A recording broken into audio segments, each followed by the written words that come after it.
కల్వకుంట్ల కవితకు సంబంధించినటువంటి అంశంలో ఒక కీలకమైనటువంటి పరిణామాలు రోజు రోజుకు చోటు చేసుకుంటున్నాయి. కల్వకుంట్ల కవిత హైదరాబాద్లో 15వ తారీఖున ఈడీ అధికారులు అరెస్టు చేయడం జరిగింది. దాని తర్వాత నేరుగా ఢిల్లీకి ఈడీ కార్యాలయానికి తీసుకువెళ్ళి వాళ్ళ అదుపులోనే పెట్టుకోవడం జరిగింది. అక్కడ ఉన్నటువంటి రౌస్ అవెన్యూ కోర్టు ఏదైతే ఉందో 7 రోజుల పాటు కస్టడీకి అప్పగించడం జరిగింది కల్వకుంట్ల కవితను. ప్రతిరోజు విచారించేటువంటి ఆస్కారం కూడా ఈడీ అధికారులకు ఉంది. ప్రతిరోజు ఆమెను విచారిస్తూ ఉన్నారు. అనేక రకాలైనటువంటి ఆధారాలతోటి కల్వకుంట్ల కవితను కూర్చోబెట్టి విచారిస్తున్నటువంటి పరిస్థితిని మనం చూసుకోవచ్చు. నిన్న 2 గంటల పాటు, మొన్న 5 గంటల పాటు, ఇట్లా సుమారుగా 7 రోజుల పాటు కల్వకుంట్ల కవితను అనేక రకాలైనటువంటి ప్రశ్నలను సంధించనున్నది ఆ ఈడీ. మరో పక్కన ఈడీ ముందుకి ఎవరైతే అరుణ్ రామచంద్ర పిల్లై, బుచ్చిబాబు, కల్వకుంట్ల కవితతోటి ఉన్నటువంటి ఎవరైతే ఈ లిక్కర్ స్కామ్లో అనేక రకాలైనటువంటి ఆరోపణలు ఎదుర్కొంటున్నటువంటి 15 మంది ఎవరైతే ఉంటారో 15 మందిని కూడా ఈడీ అధికారులు అరెస్టు చేసినలో వాళ్ళతో పాటు కల్వకుంట్ల కవితను కూర్చోబెట్టి మరి వాళ్ళు ఇచ్చినటువంటి ఏవైతే స్టేట్మెంట్ ఉన్నాయో ఆ స్టేట్మెంట్ ఆధారంగా ఈమెను విచారించేటువంటి పరిస్థితి కనబడతా ఉంది. అయితే దీంట్లో నిన్న ఈడీ ఒక కీలకమైనటువంటి ప్రకటన చేయడం జరిగింది. ఇన్ని రోజుల బట్టి ఈడీ ఎక్కడ కూడా బయటికి బహిర్గతంగా ఏ ఆధారాలు దొరికినాయని చెప్పేసి ఎక్కడ కూడా చెప్పలేదు. కానీ నిన్న ఒక కీలకమైనటువంటి ప్రకటన ద్వారా 100 కోట్ల రూపాయల లావాదేవీలు ఢిల్లీ లిక్కర్ స్కామ్లో ఆమ్ ఆద్మీ పార్టీకి సంబంధించినటువంటి అరవింద్ కేజ్రీవాల్ ముఖ్యమంత్రి, మనీష్ సిసోడియా ఉప ముఖ్యమంత్రి, వీళ్ళ సంరక్షణలో ఒక పక్కన లిక్కర్ స్కామ్ని లిక్కర్ సంబంధించినటువంటి ఏ అయితే టెండర్స్ ఉంటాయో ఇవన్నీ కల్వకుంట్ల కవితకు అప్పగించినట్టు అయితే ఉంటే కల్వకుంట్ల కవిత సంబంధించినటువంటి కేజ్రీవాల్కి, మనీష్ సిసోడియాకి భరణంగా 100 కోట్ల రూపాయలు చెల్లించింది. ఈ 100 కోట్ల రూపాయలని ఖచ్చితంగా కల్వకుంట్ల కవితే దగ్గరుండి సమకూర్చింది అనేది పూర్తి ఆధారాలు మా దగ్గర ఉన్నాయి అన్నటువంటి ఒక స్టేట్మెంట్, ఒక కీలకమైనటువంటి స్టేట్మెంట్ ఇవ్వడం జరిగింది. అంతేకాకుండా తమ అదుపులో ఉన్నటువంటి 15 మంది స్టేట్మెంట్ రికార్డ్ చేసినప్పుడు దాంట్లో కల్వకుంట్ల కవితకు సంబంధించినటువంటి కంపెనీలు సౌత్ గ్రూపే కావచ్చు, ఇండో స్పిరిట్ సంబంధించినటువంటి కంపెనీల్లో ఒక కీలకమైనటువంటి భాగస్వామిగా ఉన్నటువంటి కల్వకుంట్ల కవిత మరి నేరుగా డబ్బులను ట్రాన్స్ఫర్ చేసింది, బినామీలను పెట్టుకొని ఈ యొక్క ఢిల్లీ లిక్కర్ స్కామ్కి తెరలేపింది అన్నటువంటి విషయాలను కూడా వాళ్ళు చెప్పడం జరిగింది. అంతేకాకుండా ఈ ఇండో స్పిరిట్ సంబంధించినటువంటి దాంట్లో అరుణ్ రామచంద్ర పిల్లై ఎవరైతే ఉన్నారో కల్వకుంట్ల కవితకు బినామీగా వ్యవహరించినటువంటి వ్యక్తి, కల్వకుంట్ల కవితకి చాలా దగ్గరి బంధువుగా దగ్గరి రిలేషన్గా ఉన్నటువంటి అరుణ్ రామచంద్ర పిల్లై ఈడ పూర్తిగా ఈ యొక్క లిక్కర్ స్కామ్ని దగ్గరుండి నడపడం జరిగింది. దీనిలో కీలకమైనటువంటి పాత్ర ఒకవేళ వెనుక ఉన్నప్పటికీ కూడా కల్వకుంట్ల కవిత అరుణ్ రామచంద్ర పిల్లైని ముందట పెట్టుకొని ఈ యొక్క దందాను నడిపింది, సారా దందాను అని చెప్పేసి వాళ్ళు ఆరోపించడం జరిగింది. ఎగ్జాక్ట్గా అప్రూవర్గా కూడా అరుణ్ రామచంద్ర పిల్లై మారడం జరిగింది. అప్రూవర్గా మారి ఆయన స్టేట్మెంట్లో కల్వకుంట్ల కవితనే ఈ యొక్క లిక్కర్ స్కామ్కు సంబంధించినటువంటి అంశంలో ముడిపడి ఉంది, ఈమె కీలకమైనటువంటి పాత్ర. ఇంతేకాకుండా దీనిలో ఎక్కువ వరకు వాటా ఉన్నటువంటి ఈ లిక్కర్ స్కామ్కు సంబంధించినటువంటి దాంట్లో వచ్చేటువంటి లాభాల్లో ఎక్కువగా వాటా ఉన్నటువంటి వ్యక్తి కల్వకుంట్ల కవితే అని చెప్పేసి ఆయన గతంలో స్టేట్మెంట్ ఇవ్వడం జరిగింది. బుచ్చిబాబు ఎవరైతే కల్వకుంట్ల కవితకు ఆడిటర్గా పనిచేసినటువంటి బుచ్చిబాబు కూడా అదే రకమైనటువంటి స్టేట్మెంట్ ఇవ్వడం జరిగింది. కాబట్టి వీళ్ళ స్టేట్మెంట్ల ఆధారంగా పూర్తి సంబంధించినటువంటి అంశాలని మరి ఆధారాలను కూడా ఈడీ అధికారులు సంపాదించినట్లుగా అర్థమవుతా ఉంది. అందుకోసం అని చెప్పేసి నేరుగా 15వ తారీఖున హైదరాబాద్కు వచ్చి మరి కల్వకుంట్ల కవితని అరెస్ట్ చేయడం జరిగింది. పూర్తి ఆధారాలు లభించిన తర్వాత ఏదైతే 14 నెలల పాటు కాలయాపన చేసినటువంటి కల్వకుంట్ల కవిత ఒకే ఒక చిన్న అంశాన్ని ముడిపెట్టుకొని నళిని చిదంబరం ఎవరైతే ఉన్నారో కేంద్ర మాజీ మంత్రిగా పనిచేసినటువంటి చిదంబరం యొక్క భార్య నళిని చిదంబరం ఎవరైతే ఉన్నారో నళిని చిదంబరం కేసు, మరో పక్కన పశ్చిమ బెంగాల్ ముఖ్యమంత్రి ఎవరైతే మమతా బెనర్జీ మేనల్లుడి కేసును అటాచ్ చేస్తూ మరి ఈమె సుప్రీంకోర్టులో ఒక పిటిషన్ వేయడం జరిగింది. ఏమని వాళ్ళకు ఉండాల్సినటువంటి వాళ్ళని ఏ విధంగానైతే విచారిస్తూ ఉన్నారో నన్ను కూడా అదే విధంగా విచారించుల్లి, మరి వాళ్ళకు ఒక న్యాయం ఉంటుంది, మాకు ఒక న్యాయంగా ఉంటుందా, నేను ఒక మహిళను నాకు సంబంధించినటువంటి మహిళలకు సంబంధించినటువంటి హక్కులు కొన్ని ఉంటాయి, అంతేకాకుండా బలవంతపు చర్యలు ఉండొద్దు, 6 గంటల లోపే విచారించాలి, ఇంటి దగ్గరికి వచ్చి విచారించాలని చెప్పేసి ఒక 14 నెలల పాటు ఒక కాలయాపన చేసింది. ఈ కేసులో తప్పించుకునేందుకు అనేక రకాలైనటువంటి ప్రయత్నం కల్వకుంట్ల కవిత చేసింది. అప్పుడు అధికారంలో తెలంగాణలో టీఆర్ఎస్ పార్టీ అధికారంలో ఉంది, వాళ్ళ నాన్న ముఖ్యమంత్రిగా ఉన్నాడు, వాళ్ళ అన్న వాళ్ళ బావలు వాళ్ళకు సంబంధించినటువంటి వాళ్ళు మంత్రులుగా ఉన్నారు. కాబట్టి కొంత మరి పొలిటికల్గా కూడా చూడాల్సినటువంటి పరిస్థితి ఈడీ అధికారులకు ఏర్పడ్డది. కానీ ఇప్పుడు చిట్ట చివరి నిమిషంలో ఏదైతే ఒక నెల కానించి ఈ సంబంధించినటువంటి కేసు పైన పూర్తి స్థాయిలో ఈడీ అధికారులు దృష్టి పెట్టడం జరిగింది.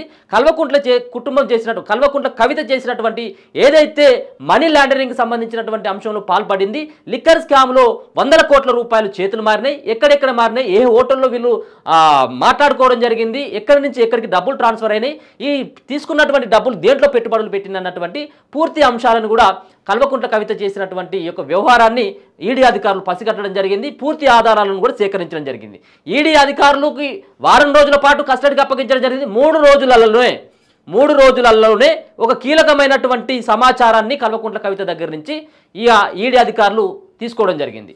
ఇక వాళ్ళకి ఇంకో 4 రోజులు టైం ఉన్నప్పటికీ కూడా అవసరం కూడా లేదన్నటువంటి విషయాలను కూడా తెలుస్తూ ఉంది. ఎందుకంటే అన్ని ఆధారాలు ఒక పక్కన అప్రూవల్గా మారినటువంటి వాళ్ళు స్టేట్మెంట్ ఇవ్వడం జరిగింది కల్వకుంట్ల కవిత పైన, మరో పక్కన 15 మందిని అరెస్ట్ చేసినటువంటి వాళ్ళ దగ్గర నుంచి ఎవరైతే 15 మందిని కూడా అరెస్ట్ చేయడం జరిగింది ఈడీ అధికారులు, వాళ్ళ దగ్గర నుంచి సమాచారాన్ని సేకరించడం జరిగింది.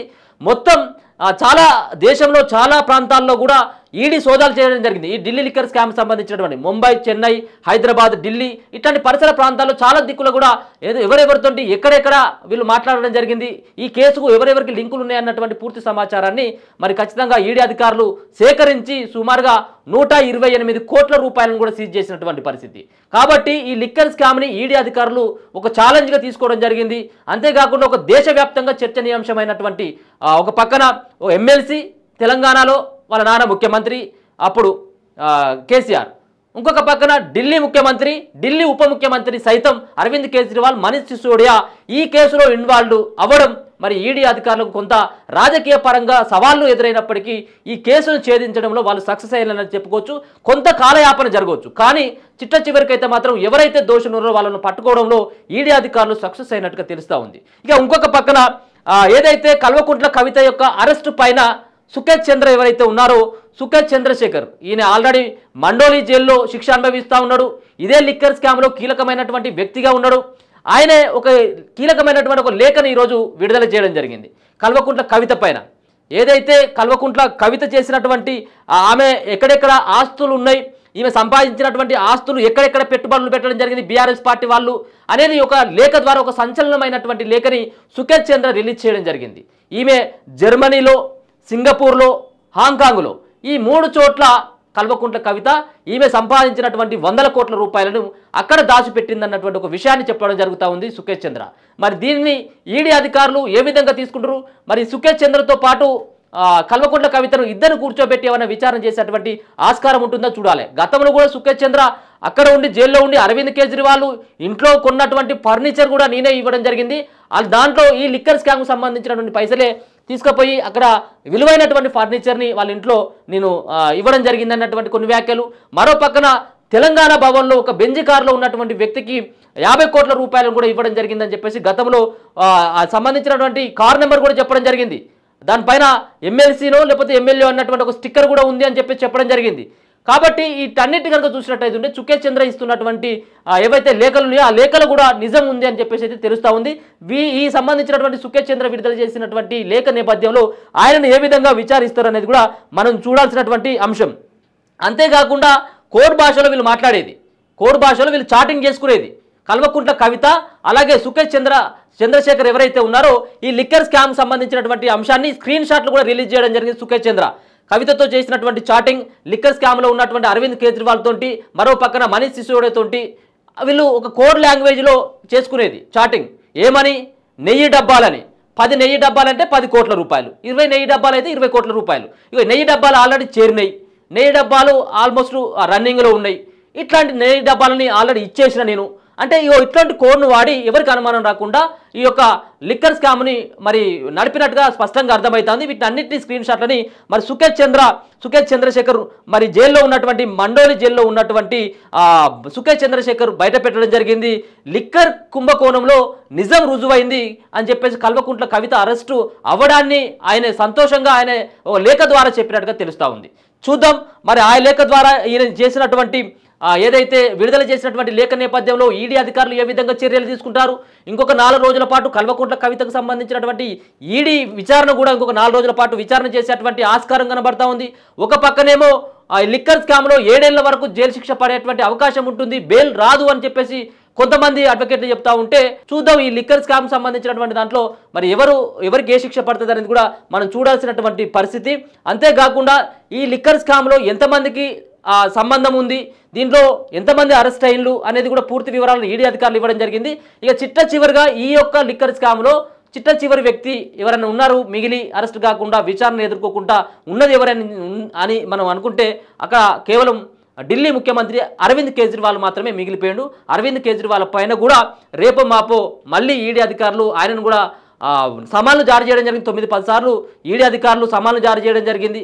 ఆయన అటెండ్ కావట్లేదు. ఈసారి నేరుగా కల్వకుంట్ల కవిత లాగానే అరవింద్ కేజ్రీవాల్ ఇంటికి పోయి మరి విచారించేటువంటి ఆస్కారం. దాని తర్వాత కల్వకుంట్ల కవిత ఈడీ ప్రశ్నిస్తున్నటువంటి దశలో అరవింద్ కేజ్రీవాల్కి ఆల్రెడీ లిక్కర్ స్కామ్కి ఎట్లాంటి సంబంధాలు అన్నటువంటి దానిపైన కూడా ఈడీ అధికారులు కీలకమైనటువంటి సమాచారాన్ని రాబట్టేందుకు వాళ్ళు ప్రయత్నిస్తూ ఉన్నారు. చూద్దాం కల్వకుంట్ల కవిత ఇచ్చేటువంటి ఏదైతే స్టేట్మెంట్ ఉంటుందో ఈ స్టేట్మెంట్ ఆధారంగా అరవింద్ కేజ్రీవాల్ పైన ఎట్లాంటి చర్యలు తీసుకుంటారు. అంతేకాకుండా ఈ రోజు జరిగేటువంటి విచారణ నేపథ్యంలో ఏ విధమైనటువంటి తీర్పు ఉంటుంది.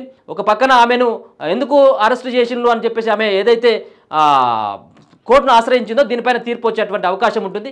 ఏ తీర్పు వచ్చినప్పుడు కూడా కల్వకుంట్ల కవితకు ఇప్పుడు ఉన్నటువంటి నేపథ్యంలో బెయిల్ వచ్చేటువంటి అవకాశం మరి అస్సలే లేదు అని చెప్పేసి అయితే తెలుస్తుంది. సరే, ఇదే అంశం పైన మనం ఒక సీనియర్ అడ్వకేట్ మరి అరుణ్ కుమార్ గారిని కూడా ఒకసారి అడిగేటువంటి ప్రయత్నం అయితే చేద్దాం. అరుణ్ కుమార్ గారు ఏమని చెప్తారు, అరుణ్ కుమార్ సంబంధించినటువంటి ఆయన యొక్క ఎక్స్పీరియన్స్ ప్రకారం కల్వకుంట్ల కవితకు మరి బెయిల్ వచ్చేటువంటి అవకాశం ఉంటుందా లేకపోతే జైల్లో ఉంటుందా అన్నటువంటి విషయాలను కూడా ఒకసారి తెలుసుకునేటువంటి ప్రయత్నం అయితే చేద్దాం.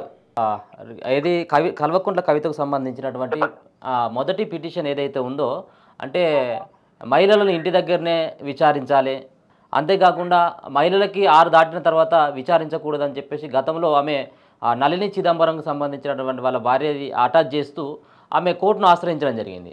ఇప్పుడు ఆ యొక్క పిటిషన్ ఆమె విత్డ్రా చేసుకున్నట్టుగా తెలుస్తూ ఉంది. దీన్ని ఏ విధంగా చూసుకోవచ్చు? నేను ఆమెను అరెస్ట్ చేసిన రోజు చెప్పిన నేను 19వ తారీఖు నాడు వాయిదా పడ్డది. దాన్ని తీసుకొని ఎన్ఫోర్స్మెంట్ డైరెక్టరేట్ అక్రమంగా తనను అరెస్ట్ చేసిందని ఆమె ఆరోపణ ఏదైతే చేసిందో అప్పటికే ఆమె పొరపాటు చేయడం జరిగింది. ఈ రోజుల కానుండి దాదాపుగా 14 నెలల కానుంచి ఈ యొక్క కేసును అడ్డం పెట్టుకునే కవిత తప్పించుకుంది కదా. అంటే ఎన్ఫోర్స్మెంట్ డైరెక్టరేట్ ఛార్జ్ షీట్ వేసిన తర్వాత చేస్తుందో తనకేమో అర్థమైతే తనకేమో ఎందుకు సైలెంట్ గా ఉందో అది వాళ్ళు చెప్పాల్సిందే. కవిత కానీ కవిత టీం కానీ చెప్పాల్సిందే. అంటే రాజకీయంగా మారుకోవడం అందరూ ఇక్కడ వచ్చిన తెలంగాణలో వచ్చిన విషయం ఏమంటే బీజేపీ పార్టీ రాజకీయం చేస్తుంది, అదే ఉద్దేశంతో ఆమెను అరెస్ట్ చేయలేదు, ఇద్దరికి ఒడంబడిక ఉంది అని చెప్పే సందర్భంలో ఎట్లాంటి దాంట్లో రాకపోవడం అంటే దాన్ని పాజిటివ్ గా మలుచుకోవాలన్న ఉద్దేశం బీఆర్ఎస్ పార్టీకి ఏదైనా ఉండొచ్చు. దాన్ని మెటీరియలైజ్ చేసుకునే క్రమంలో ఈ అరెస్ట్ ను వాళ్ళే డిజైన్ చేసుకున్నట్టు కనిపిస్తుంది. లేదంటే ఖచ్చితంగా వాళ్ళ తరఫున బెయిల్ పిటిషన్ గానీ ఏదైనా యాంటిసిపేటరీ గానీ రిట్ పిటిషన్ ఫైల్ చేస్తూ నాట్ టు అరెస్ట్ గానీ ఫైల్ చేసేవాళ్ళు. కాలదోషం పట్టిన పిటిషన్ ఇన్ఫ్రాక్షన్స్ అంటే కాలదోషం పట్టింది చెల్లనేరదు తర్వాత విచారణార్హత లేని దాన్ని ఇన్ఫ్రాక్షన్స్ అంటారు. ఒకవేళ ఇన్ఫ్రాక్షన్స్ పిటిషన్ పట్టుకుని వాళ్ళు వేలాడుతున్నారు అంటే వాళ్ళకు తెలియక కాదు, వాళ్ళు కావాలనే ఉద్దేశంతోనే చేసి ఉండొచ్చు. రాబోయే ఎలక్షన్ లో లాభం ఏదైనా చేకూరుతుంది అనుకున్నారు కానీ అనుకోకుండా పార్టీ ఖాళీ కావడం అనేది అది ఒక విచిత్రమైన విషయం. సార్, అంటే ఇప్పుడు ఈ కేసు ఒక పక్కన ఈడీ అధికారులు ఆమెను అదుపులోకి తీసుకున్నాక అరెస్ట్ చేసిన తర్వాత ఎందుకోసం అని చెప్పేసి ఈ పిటిషన్ ఆమె రద్దు చేసుకుంది, విత్డ్రా చేసుకుంది? అంటే వేరే పిటిషన్ ఫైల్ చేయాల్సిన అవసరం ఉన్నప్పుడు ఎగ్జిస్టింగ్ పిటిషన్ డిస్మిస్ చేస్తే అది నెగిటివ్ అవుతుంది కాబట్టి ఒక ఆపర్చునిటీ ఇస్తారు అనమాట కోర్టు.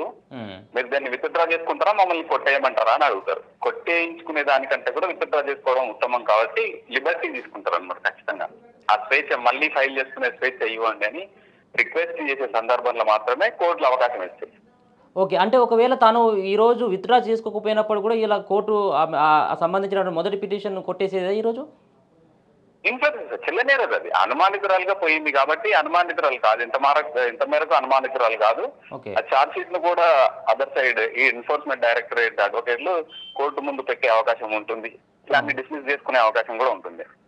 సార్, ఇంకొక మాట, ఈరోజు రెండోది కూడా అంటే ఈడీ అధికారులు నన్ను అక్రమంగా అరెస్ట్ చేసిండ్రు, ఒక పక్కనేమో కోర్టులో విచారణ జరుగుతున్నటువంటి సందర్భంలో నా యొక్క ప్రైవసీకి భంగం కలిగించిండ్రు. గతంలో కూడా నోటీసులు మేము జారీ చేయమని చెప్పేసి గతంలో కూడా చెప్పడం జరిగింది ఈడీ తరపున న్యాయవాదులు. కానీ ఇప్పుడు మాకు సమన్లు జారీ చేయకుండా నేరుగా ఇంటికి వచ్చి అరెస్ట్ చేయడాన్ని ఇలా సవాల్ చేస్తూ సుప్రీంకోర్టులో ఈరోజు విచారణ జరిగేటువంటి ఆస్కారం ఉంటుంది. ఏ విధమైనటువంటి తీర్పు వచ్చేటువంటి అవకాశం ఉంటుంది? ఇది ఏమైనా మళ్ళీ వాయిదా పడేటువంటి అవకాశం ఇట్లా ఏమైనా ఉంటుందా? ఎన్ఫోర్స్మెంట్ డైరెక్టరేట్ కవితను అరెస్ట్ చేసింది సస్పెక్ట్ తోనో సమన్ తోనో కాదు, కోర్టు ఉత్తర్వుల మేరకు కోర్టు జారీ చేసిన నాన్ బెయిలబుల్ అరెస్ట్ వారెంట్. వీళ్ళు కోర్టు వెళ్ళకపోవడం, విచారణకు వెళ్ళకపోవడంతో వాళ్ళు కోర్టు ముందు అప్లికేషన్ పెట్టడం జరిగింది ఎన్ఫోర్స్మెంట్ డైరెక్టరేట్. ఆమెకు సహకరించట్లేదు. ఆమెను తర్వాత జరిగిన పరిణామ క్రమాల్లో మిగతా మాగుంట శ్రీనివాస కావచ్చు, ఆయన పొడుగు చంద్రశేఖర్ కావచ్చు, అరుణ్ రామచంద్ర పిఏని కానీ ఎంక్వైరీ చేసిన సందర్భంలో ఈమె పిఏను అరెస్ట్ చేసిన సందర్భంలో వాళ్ళు ఇచ్చిన స్టేట్మెంట్ల ఆధారంగా ఇప్పుడు ఈమె నిందితురాలు, ఈమెనే కింగ్ పిన్ అనే విషయాన్ని కోర్టు ముందు పెట్టిన తర్వాత కోర్టు ఆ అప్లికేషన్ పరిశీలించి అరెస్ట్ వారెంట్ ఇవ్వడం జరిగింది. అరెస్ట్ వారెంట్ తో పాటు సెర్చ్ వారెంట్ కూడా ఇవ్వడం జరిగింది. నిందితురాలు ఇంట్లో ఏమైనా ఉంటే మేము సెర్చ్ చేస్తామని ఆ అధికారాన్ని ఇచ్చిన తర్వాతనే కోర్టు అరెస్ట్ వారెంట్ తో వచ్చిండ్రు వాళ్ళు, నాట్ సమన్ తో. ఒక వారెంట్ కేవలం పిలుపు కాదు, అది విచారణకు పిలుపు వెళ్ళకపోవడం మనం చూసాం. ఫిబ్రవరి 26వ తారీఖు నాడు కూడా చివరిగా పిలిస్తే ఈమె వెళ్ళలేదు. తదనంతర పరిణామాల్లో enforcement director is compelled to file the applications to issue N NBW against Kavitha. ఇప్పుడు ఈడీ అధికారుల కస్టడీలో ఉంది 1 వీక్ వరకు, అంటే ఇంకో 4 రోజులు అయితే 1 వీక్ కూడా అయిపోతుంది. ఈ 1 వీక్ తర్వాత కల్వకుంట్ల కవితకు తర్వాత విచారణ ఏ విధంగా ఉంటుంది? ఆల్మోస్ట్ నిన్న కీలకమైనటువంటి ప్రకటన చేయడం జరిగింది ఈడీ అధికారులు. ఏంటి, కల్వకుంట్ల కవిత ఖచ్చితంగా 100 కోట్ల రూపాయలకు సంబంధించినటువంటి ఆర్థిక లావాదేవీలు అరవింద్ కేజ్రీవాల్తో మనీష్ సిసోడియాతో పాటు జరిపింది అన్నటువంటి పూర్తి ఆధారాలు కూడా మేము సేకరించడం, ఆ విచారణలో ఇది బయటపడ్డదని చెప్పడం జరిగింది. అంటే ఇట్లాంటి పకడ్బందీ అయినటువంటి ఆధారాలు లభించిన తర్వాత కల్వకుంట్ల కవితను మళ్ళీ ఏమైనా విచారణకు పిలిచేటువంటి అవకాశం ఉంటుందా? లేకపోతుంటే మళ్ళీ ఆమె జైలుకు వెళ్ళేటువంటి ఆస్కారం ఉంటుంది? ఒకవేళ జైలుకు వెళ్ళినట్టు అయితే ఉంటే ఒకవేళ ఎన్ని రోజులు ఎన్ని నెలలు శిక్ష పడేటువంటి అవకాశం కనబడుతుంది సార్? ఇప్పుడు 7 years ఇంప్రిజన్మెంట్ ఉన్నాయి, ఇంకా కొన్ని సెక్షన్లు యాడ్ అయ్యే అవకాశం ఉంది. ఆ సెక్షన్లు యాడ్ అయితే యావజ్జీవ కారాగార శిక్షలు కూడా ఉన్నాయి. పిఎంఎల్ఏ యాక్ట్ కింద మనీ లాండరింగ్ ని, అంటే అక్రమ పద్ధతుల్లో దేశం నుంచి డబ్బును తరలించడం, మళ్ళీ దాన్ని వైట్ మనీగా వెనక్కి అకౌంట్లలోంచి తీసుకురావడం. అకౌంట్ ట్రాన్స్ఫర్లు అనేవి పారదర్శకంగా ఉంటాయి, ఎవ్వరు దాన్ని కాదనలేని వాస్తవం. కాబట్టి డెఫినెట్ గా ఈ ట్రాన్సాక్షన్స్ అన్ని ప్రూవ్ అవుతాయి. కాబట్టి ఆమెకి ఇప్పట్లో బెయిల్ వచ్చే అవకాశమే లేదు. ఎందుకంటే మనీష్ సిసోడియా ఢిల్లీ ఉప ముఖ్యమంత్రి ఈ రోజుకు కూడా సంవత్సరం నుంచి జైల్లోనే ఉన్నాడు ఆయన. కారణం కవిత, అరవింద్ కేజ్రీవాల్ సహకరించకపోవడం. మరి కవిత వెళ్ళిన వెంటనే మెరుపు వేగంతో అదే రోజు అరవింద్ కేజ్రీవాల్ యాంటిసిపేటరీ బెయిల్ ని, అంతకు ముందే వచ్చిన బెయిల్ ని హానర్ చేస్తూ కోర్టులో లొంగిపోవడం, షూరిటీలు సమర్పించడం, అవన్నీ మనం ముందే చూసాం అవి. అంటే ఇదంతా ఒక పద్ధతి ప్రకారంగా, పథకం ప్రకారంగా మిగతా అక్యూజులు కోర్టు ముందు లొంగిపోయినట్టు కనిపిస్తుంది. అంటే మనీష్ సిసోడియాకు బెయిల్ రాకుండా కవితకు వచ్చే అవకాశం లేదు. షీఈస్ కింగ్ పిన్ అని చెప్పి స్పెసిఫిక్ గా చెప్పారు. కాబట్టి it takes 2 to 3 months.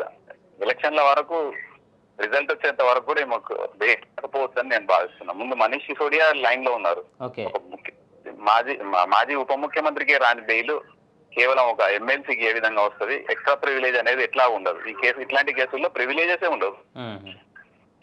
Sir ఇంకొక మాట, ఆల్మోస్ట్ ఇప్పుడు ఈడీ కస్టడీలో ఉంది.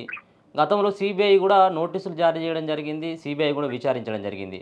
ఆమె ఉన్నటువంటి ఆధారాలని, ఫోన్లను కూడా పలగొట్టినటువంటి ఆ ఫోన్లను 9 ఫోన్లను అప్పగించడం జరిగింది. ఇప్పుడు మళ్ళీ ఈడీ విచారణ ఎదుర్కొంటున్నటువంటి సందర్భంలో సిబిఐ ఎంక్వైరీ చేసేటువంటి అవకాశం కనబడుతుందా? సిబిఐ ఎలాంటి ఎంక్వైరీ చేస్తుంది ఈడీ కస్టడీలో ఉన్నప్పుడు? ఒకవేళ కనుక ఈడీ అధికారులు ఆల్మోస్ట్ ఆమెకు కొన్ని సంవత్సరాల పాటు శిక్ష విధించినట్టయితే, ఆమెకు ఏదైతే జైలుకు వెళ్ళినట్టయితే మళ్ళీ సిబిఐ ఎంటర్ అయ్యి మళ్ళీ విచారించేటువంటి ఆస్కారం ఏమైనా కనబడుతుంది సార్? డెఫినెట్ గా సిబిఐ కూడా అదుపులోకి తీసుకోవచ్చు, ఇన్కమ్ ట్యాక్స్ అధికారులు కూడా విచారించవచ్చు. ఇంకా ఎన్నున్నాయో కేంద్ర ప్రభుత్వ ఏజెన్సీలు. వీళ్ళు చేసిన పూర్తి తతంగాలు, ఇప్పుడు ప్రణీత్ రావుతో కూడా ఈమెకున్న సంబంధాలు ఆ 10 ఫోన్లలో తెలిసిపోతాయి. అది రిట్రీవ్ చేస్తే, డేటా రిట్రీవ్ చేస్తే ప్రణీత్ రావు చెప్పినట్టు ఈమె నడుచుకున్నట్టు క్లియర్ గా కనిపిస్తుంది. అంటే ఆ రోజు ఈడీ అధికారులు వీళ్ళ ఇంటికి వచ్చినప్పుడు వీళ్ళ మధ్యలో జరిగిన సంభాషణ ఏంది, వస్తున్నారు, వెళ్తున్నారు, ఏ అధికారులు ఈమె కేసును స్టడీ చేస్తున్నారు, వాటన్నిటిని కూడా రిట్రీవ్ చేసే అవకాశం ఉంది. ఎందుకంటే గతంలో ఈ అవకాశం రాలేదు. ఈడీ అధికారులకు కూడా తెలియదు ఇక్కడ ఫోన్ ట్యాపింగ్ జరుగుతుంది. తనతో సంబంధం ఉన్న వాళ్ళ అధికారుల ఫోన్లను కూడా ట్యాప్ చేస్తున్నారా లేదు అనేది తెలుసుకోవాలంటే ఇప్పుడు ఆ 10 ఫోన్లను కూడా ఖచ్చితంగా రిట్రీవ్ చేస్తే డాటా ప్రణీత్ రావు సంబంధాలు బయటకు వస్తాయి. అసలు ఆ కేసు నుంచి ఇన్ని రోజులు ఆమె ఏ విధంగా తప్పించుకునేది అనేది ప్రజలకు కూడా తెలిసే అవకాశం ఉంది. కేంద్ర ప్రభుత్వానికి కూడా తెలిసే అవకాశం ఉంది. ఇప్పుడు రాష్ట్ర ప్రభుత్వం ఆ సెల్ ఫోన్లను డిపాజిట్ చేయమని అడగొచ్చు. ప్రణీత్ రావు కేసులో కూడా వాటిని ఒకసారి వాళ్ళ కస్టడీలోకి తీసుకొని ఎంక్వైరీ చేయాల్సిన అవకాశం ఉంది. నేనైతే ఖచ్చితంగా ఒక అడ్వకేట్ గా నేను డిమాండ్ చేస్తున్నా 10 సెల్ ఫోన్లు ఏవైతే డిపాజిట్ చేసిందో వాటిలో ఉన్న ఇన్ఫర్మేషన్ రిట్రీవ్ చేసి ప్రణీత్ రావుతో సంబంధాలను కూడా బయటికి తీసుకొస్తే బాగుంటుంది. అంటే మీరు ఒక కొత్త విషయానికి తెరలేపిల్లు. ఇప్పుడు ప్రణీత్ రావు సంబంధించినటువంటి అంశంలో కల్వకుంట్ల కవిత అంటే వాళ్ళు ఈడీ అధికారులు ఏదైతే ఫోన్లో మాట్లాడుకుంటూ ఉన్నారో వాళ్ళది ఖచ్చితంగా వీళ్ళు వినే ఏ విధంగా తప్పించుకోవాలన్నటువంటి ఒక ముందస్తు ప్లాన్ చేసిందని చెప్పేసి మీరు అనుకుంటా ఉన్నారా? ఇదే విషయాన్ని మీరు చెప్తా ఉన్నారు అంతే కదా? ఖచ్చితంగా అదే జరిగింది. ఆ అధికారులు ఏ విధంగా, అంతేకాదు మీ జనాలకు చాలా వరకు అది open secret. Enforcement directorate prosecutor గా పనిచేస్తున్న రాణా అనే వ్యక్తి రాజీనామా చేసి కవిత డిఫెన్స్ కౌన్సిల్ గా వచ్చిండు. అంటే ఏ మేరకు వీళ్ళ స్కెచ్ ఉంది, ఏ మేరకు వీళ్ళ దందా నడుస్తుంది అనేది ప్రజలు అర్థం చేసుకోవాల్సిన సందర్భం ఇది. ఎందుకంటున్నా అంటే ఈ సెల్ ఫోన్ ట్యాపింగ్ లేకుంటే ఇంత స్థాయిలో ప్రభావితం చేసి హైదరాబాద్ లో కూర్చొని ఢిల్లీలోని అధికారులను నాకు పూర్తి స్థాయి నమ్మకం ఉంది. ఇక్కడ 8 మంది హైకోర్టు జడ్జిల ఫోన్లను కూడా వీళ్ళు ట్యాప్ చేసిండ్రు ప్రణీత్ రావు గ్యాంగ్. అంతేగా హైకోర్టు జడ్జిల ఫోన్లే ట్యాప్ చేసినప్పుడు సిబిఐ కావచ్చు ఈడీ అధికారులకు సంబంధించిన ఫోన్లు ట్యాప్ అయి కాకుండా ఉంటాయని మన దగ్గర ఊహించవచ్చు. 100% ఫోన్లు ట్యాప్ అయినాయి. ఆ ట్యాపింగ్ ఆధారంగానే ఆమె సంవత్సరం పాటు కేసులోంచి తప్పించుకొని తిరుగుతుంది. ఈ విషయం బయటకు వస్తే ఇంకా పెద్ద కేసుల్లో ఇరుక్కునే అవకాశం ఉంటుంది. ఓకే, సరే చిట్ట చివరిగా లాస్ట్ ఫైనల్ క్వశ్చన్, ఈరోజు జరిగేటువంటి విచారణ ఏ విధంగా ఉండబోతుంది? కల్వకుంట్ల కవితకి ఈడీ అధికారులు మమ్మల్ని అక్రమంగా అరెస్టు చేసిండ్రు అని చెప్పేసి దానిపైన ఏ విధమైనటువంటి తీర్పు వచ్చేటువంటి అవకాశం ఉంటుంది? దీనిపైన ఆమె ఎందుకు కోర్టును ఆశ్రయించడం జరిగింది? అయిపోయింది. ఈ రోజు ఆల్రెడీ ఆ కేసులు 2 కూడా అయిపోయినాయి. ఒకటేమో గతంలో అనుమానితురాలుగా హైకోర్టును సుప్రీంకోర్టును ఆశ్రయించిన రిట్ పిటిషన్ విత్డ్రా చేసుకోవడం జరిగింది ఇన్స్ట్రక్షన్స్ కాబట్టి.